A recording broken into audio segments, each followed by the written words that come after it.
If you think quick cuts, obnoxious audio effects, and colorful captions are needed in every single one of your videos, short form or long form, they are not.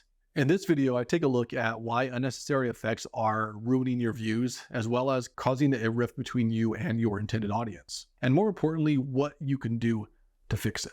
Hi, I'm Aaron, and I've been involved with digital marketing for well over 13 years, everything from WordPress, website design, email marketing, and pretty much everything in between. Everywhere you look, it seems that videos are too fast and too busy. And it's not only entertainment videos. Many of these videos are filled with unnecessary cuts, and they seem to almost all be going at the fastest possible pace. And if that's what your audience loves to watch, then keep making videos about it. What do I care? Now, I'm not against using effects in videos. I use them almost weekly for different projects. I'm against effects that add absolutely nothing to the overall story or idea of your video. And in fact, many times what these different types of effects do is that they have the opposite effect that we're looking for. What they end up doing is causing this rift between you and your intended audience. And what I mean by that is your audience is expecting something from you. They're expecting to be talked to a certain way. They're expecting that you understand them. If you package your video and paste it in a completely different way that's not necessarily intended for them, what this does is that it makes them think you don't understand me. And if you don't understand them, it's going to be very hard for them to trust you and ultimately very hard for them to buy from you.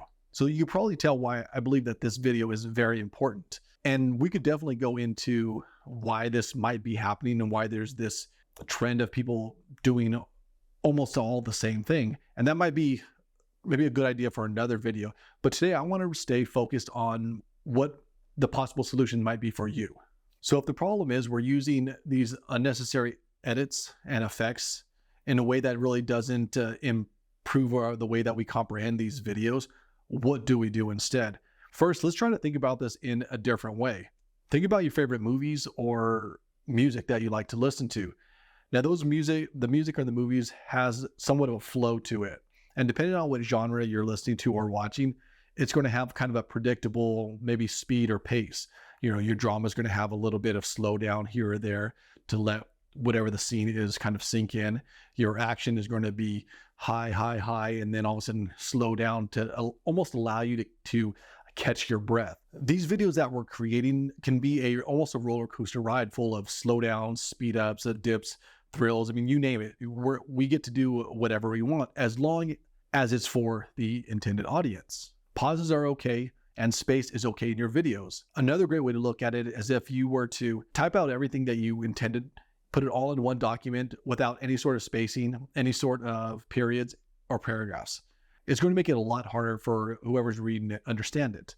And in turn, they may even get a little irritated at you for it. Same thing that we need to do with our videos.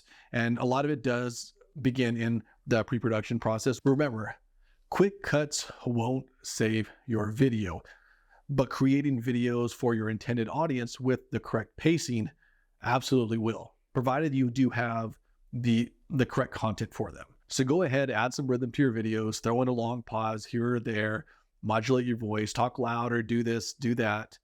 And it is okay to add a cut here and there if and only if it adds to your story.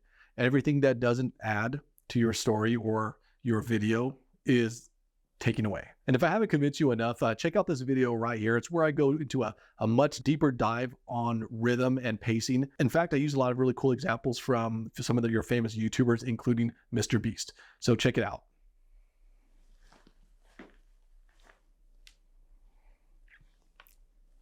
Hey, baby.